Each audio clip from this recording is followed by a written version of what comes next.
Good afternoon, everyone. I know it's been some time since you got a video update from me or any update. I apologize for that.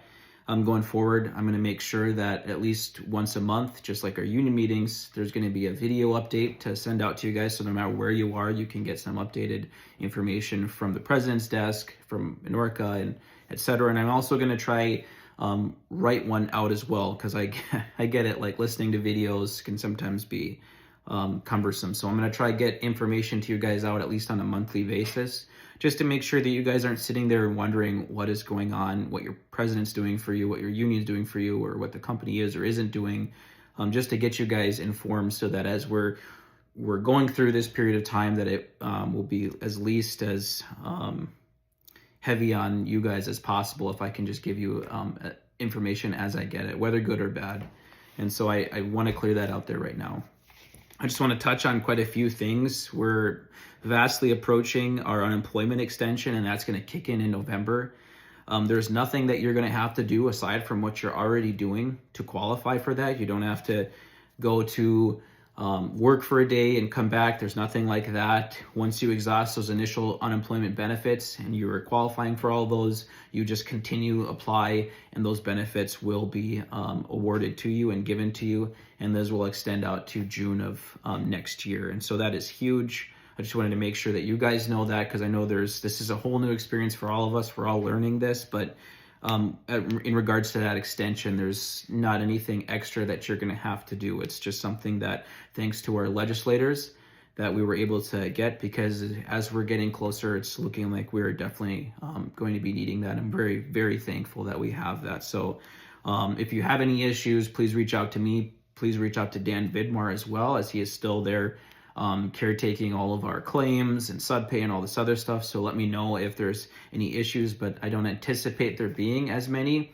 There has been some people that have had their unemployment claims that got messed up. Things have gotten mixed up. So there's still some glitches in the system. So if there's something's going on, please reach out to me. Please reach out to Dan, and we'll try to get that fixed as soon as possible. Vacation payouts in December, those are still, as what I'm being told, still on track to be within that pay period of the 1st and the 15th.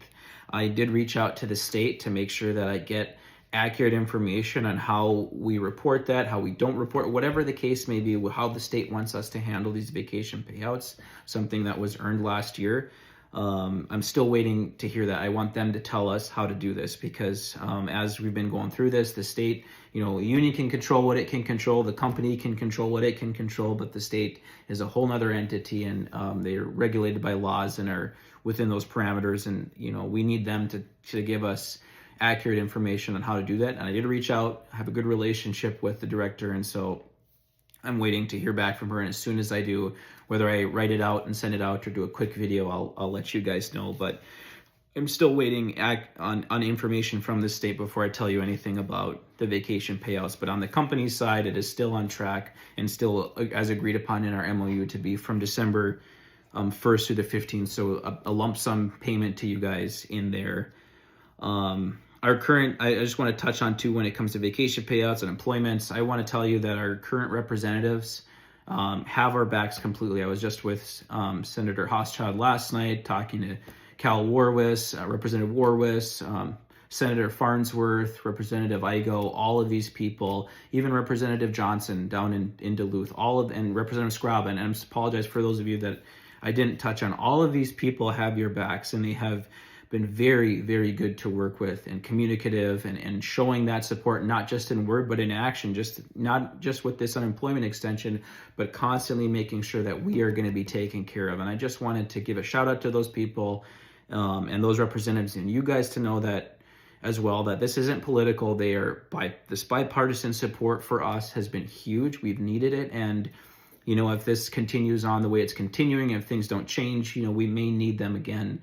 And I have no doubt in my mind that they will be there for us. This entire state will. And so I'm very encouraged by that. And I just wanted to let you guys know that as well.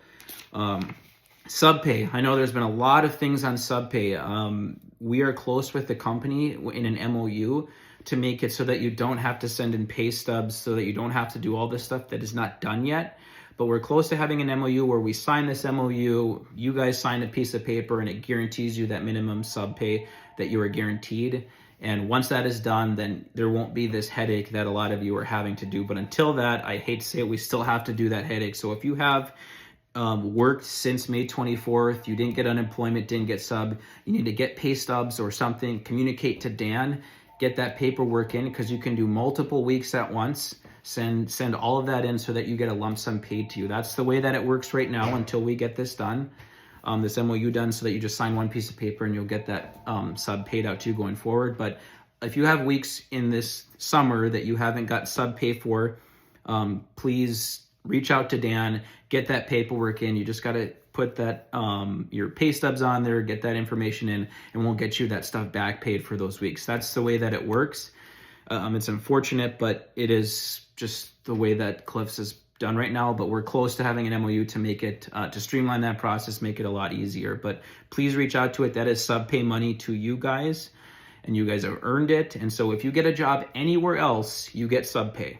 I'm currently working with the company on the transfers to Tilden and North Shore to try address the subpay issue for people that transferred, but anyone else that worked outside of Cliffs is getting subpay. US Steel, Super One, wherever you guys have landed, you have earned subpay according to our agreement, according to our contract. So please, if you haven't applied, get all your week's worth of information, contact Dan, he'll guide you through that, but you will get your subpay, and it will all be lump sum paid to you for those weeks if you get all that information to him. Once we get that MOU, then you won't have to worry about that. But as of right now, just get that, because that's money that you guys have earned. That's money that we have contractually bargained for. And so I want to make sure you guys get that. But please contact Dad Vidmar if you need his number, email, let me know. I can send it to you right away. Speaking of that, the North Shore issues with transfers, UTAC, there's been a lot of stuff with that so far. We've had a few people that have transferred, a few people that have reverted back. I just encourage all of you guys just to, when you're transferring, just think about all the aspects to this.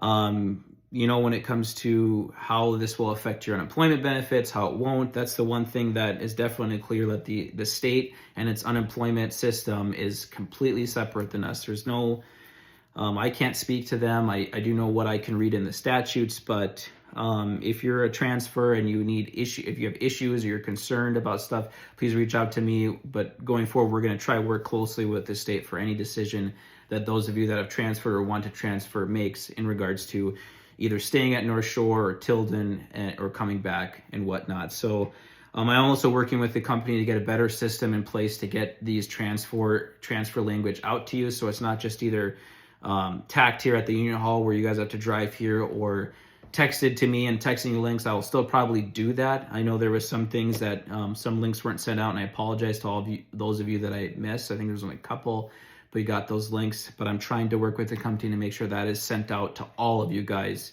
unilaterally, so that there's no worries, no one gets missed, that everyone has that ample opportunity. And so I'm working with the company on that just to make sure, and that will be for all the transfers from Tilden, North Shore, and United Taconite, so that it's just sent out to you all personally, whether in the mail or through other means.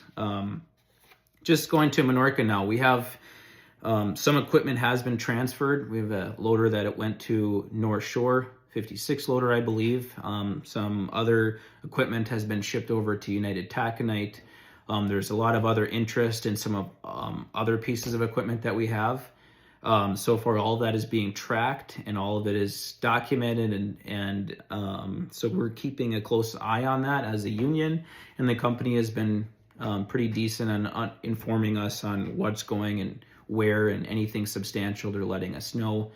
A lot of the warehouse stuff is being sent out, which is, unfortunately, talking to Dan Movich up at North Shore and some people at UTAC, this is just a normal practice when it comes to an idled facility. If there's something there that is necessary and needed, they're going to do that and grab that and try to lower their cost across this footprint. I know initially it was hard to see all this stuff happening, just because, it was emotional to see we were running.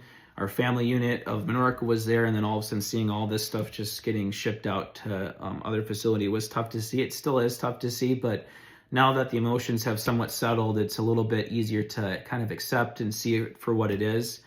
And just with the meetings with the company, which I'll touch on a little bit, it's helped at least alleviate some of those emotions that were pretty negative watching all this stuff happen. We did have some county inspections that resulted in some work that needed to be done.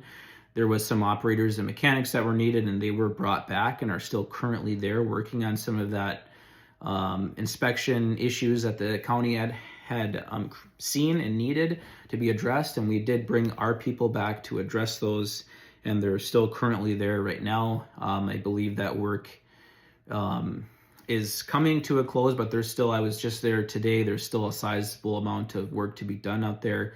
And as a union, we're closely monitoring all the stuff that's happening, from anything that goes on out there. We're closely monitoring to make sure that our people are, being utilized, and if necessary, brought back. And so just the operators that were brought back for the county inspection was important to see, and I was glad to see that the company had done that.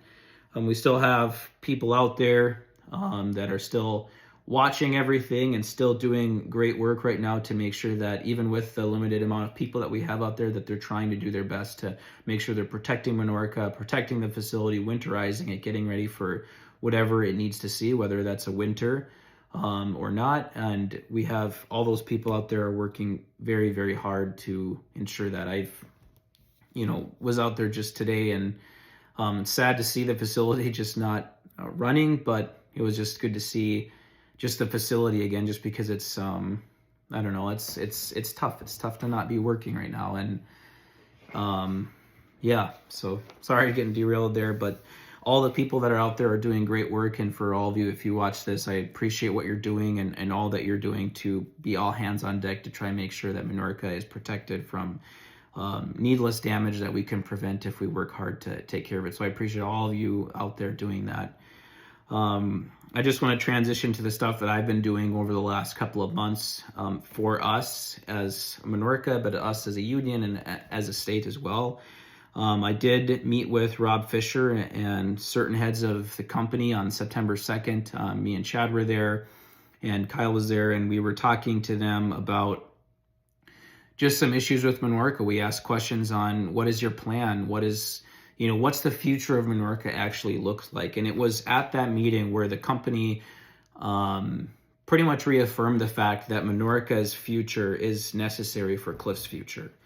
And as I've been doing my research, info requesting, communicating with the company, other union members and union presidents, etc., it's very clear that just the mining pellets necessary for the footprint within Cliffs, which includes the purchase of Stelco, is that they're going to need our pellets at some point. That our future with just the mining reserves that we have, the permitting structure, the facility as it is right now, it is in good shape, and there is just so much value there that it was encouraging in that meeting to hear the company just reaffirming the fact that we're going to need you guys, that we need this facility protected, and we're going to do what it takes to make sure that we protect it as we wait to see the need arise.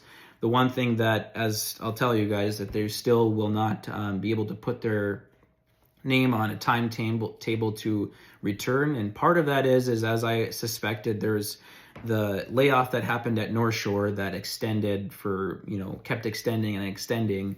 They had a lot of estimates. They put them out there, and they didn't want to do that to us and to the company in general, because there was a negative reaction when you say we're coming back in 6 months and then you don't, or coming back in this X amount of months and you don't, and they just want to avoid that. And so I understand it. Sometimes it's tough. Like, I almost wish I had some sort of estimated, timetable, and would rather it get extended because I'm on the other side of that. But looking at it critically and rationally, I understand not being able to give us a timetable, but I also, from our point of view, from my point of view to you guys, it's hard for me to keep telling you that, things are going to be fine, things are great, when I don't have anything concrete when it comes to a timetable to give you guys that information so that you can plan what's necessary for your families to say, I can wait that long, or I can't wait that long. But I've been closely monitoring the pellet piles as well. It seems like a lot of the pellets have going down to,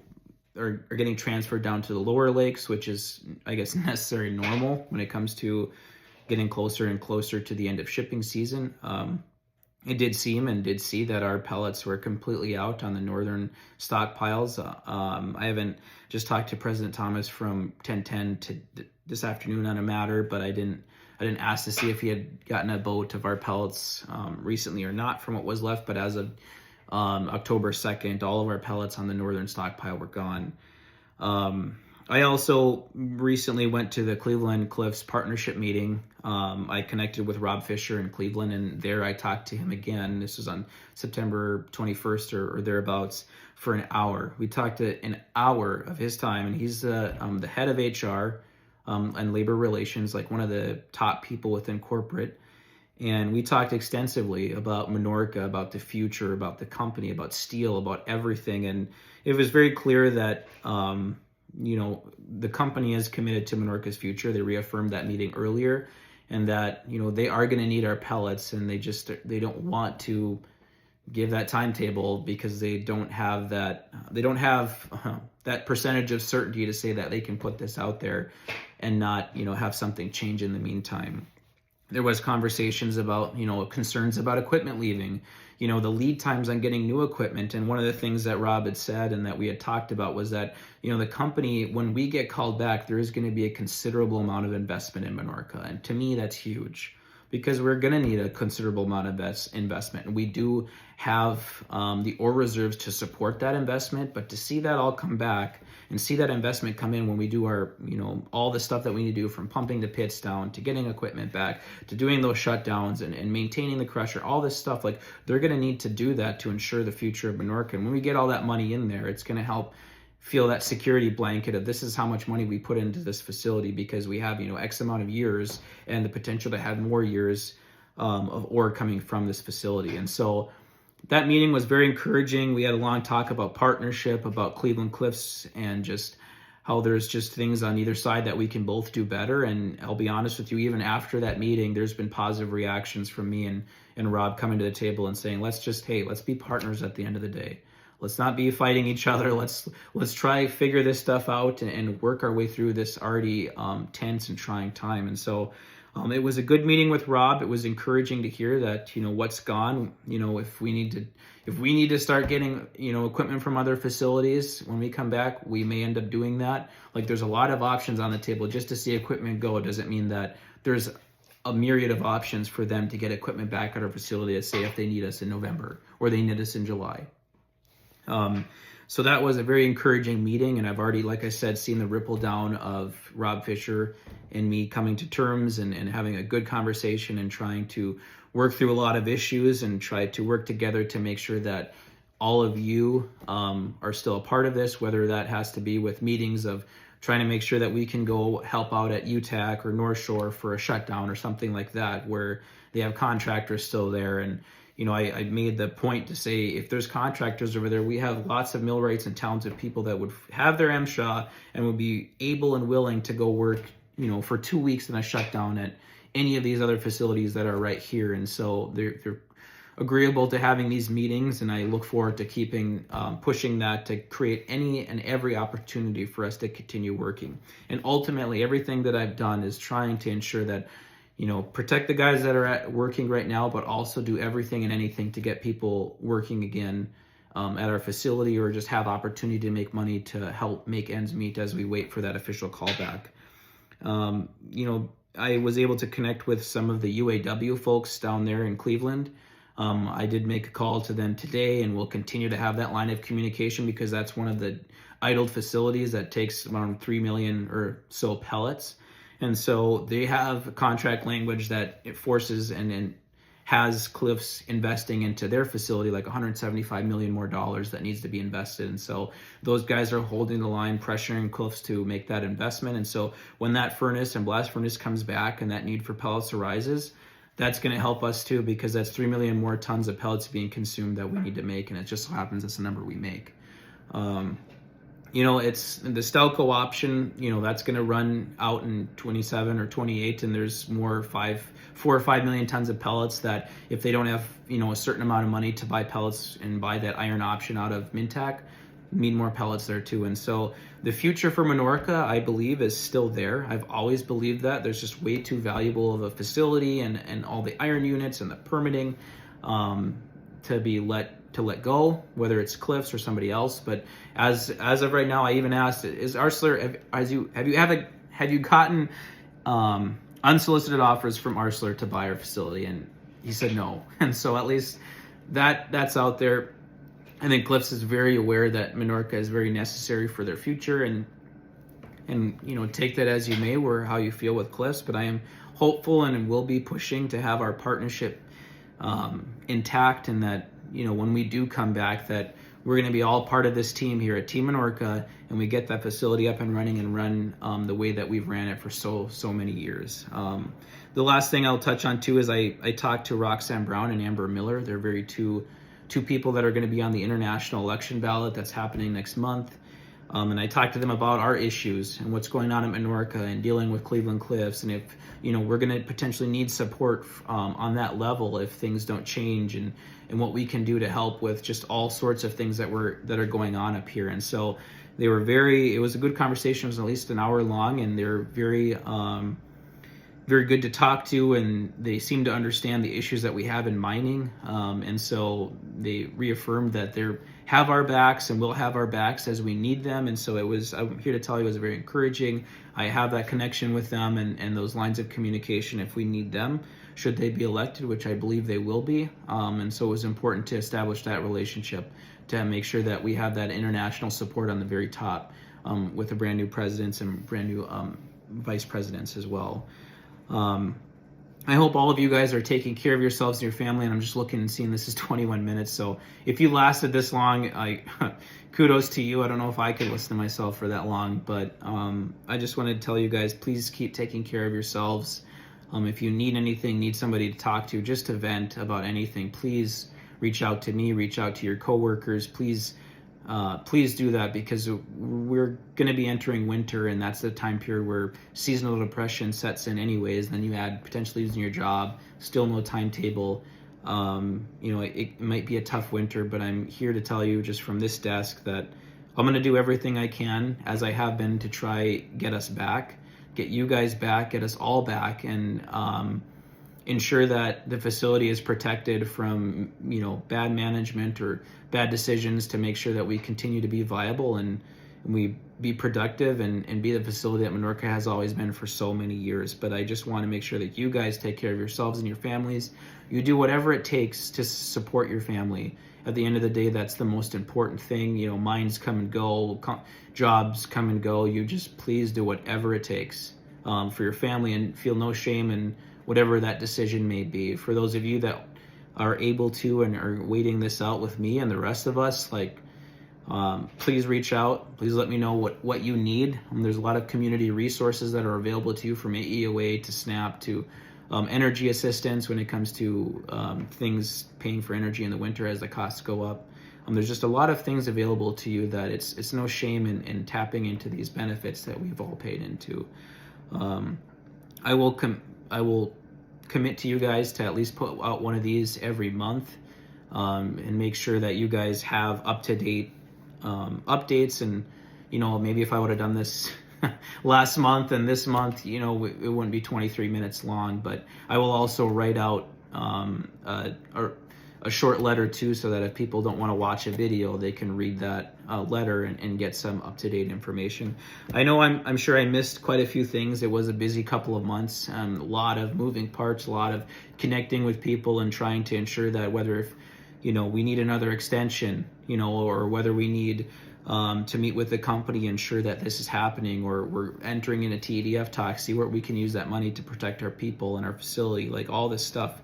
I'm gonna make sure that has been happening in the last couple of months. I'll make sure to keep reporting that to you guys going forward. Our union meetings are still going on, second Thursday of the month. There's going to be food at every meeting we have, so I encourage everyone to attend. If you just want to come in, grab a bite to eat and go, absolutely do that. But one of the things that we as the union decided at the last meeting, we were going to still do our solidarity get together in January or February. We're going to commit to that. I think it's important. You guys paid union dues, and we need solidarity now more than ever. And so we'll be working with Kim to create that event and build it. And I know it's a tough time, but at least feeling a little solidarity and a little family feel will be important for us. And so that was something that was pushed through in the last meeting and that we were able to vote on, and everyone decided it was just a good idea. And I'm glad, because I do believe it's important. And going there, bringing the kids there, I know my kids enjoyed it.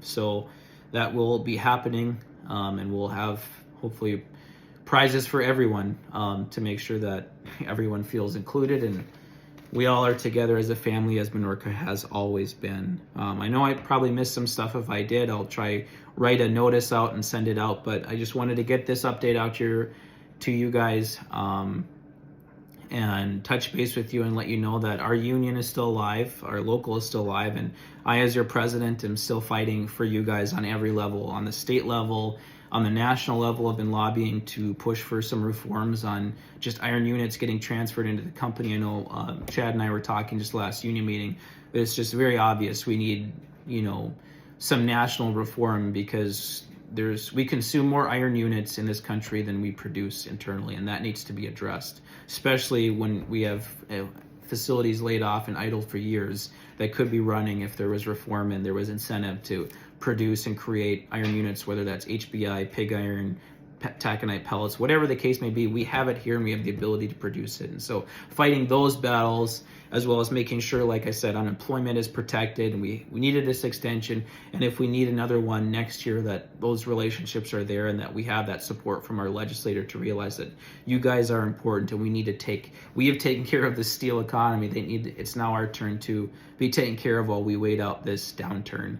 I will keep fighting for all of you guys. I know it's been tough and frustrating and scary, and so if you need to call me to vent or to raise concerns, ask questions, whatever you have to do, that's your right to do that, and that's my job to try address all of them for you. And so please reach out.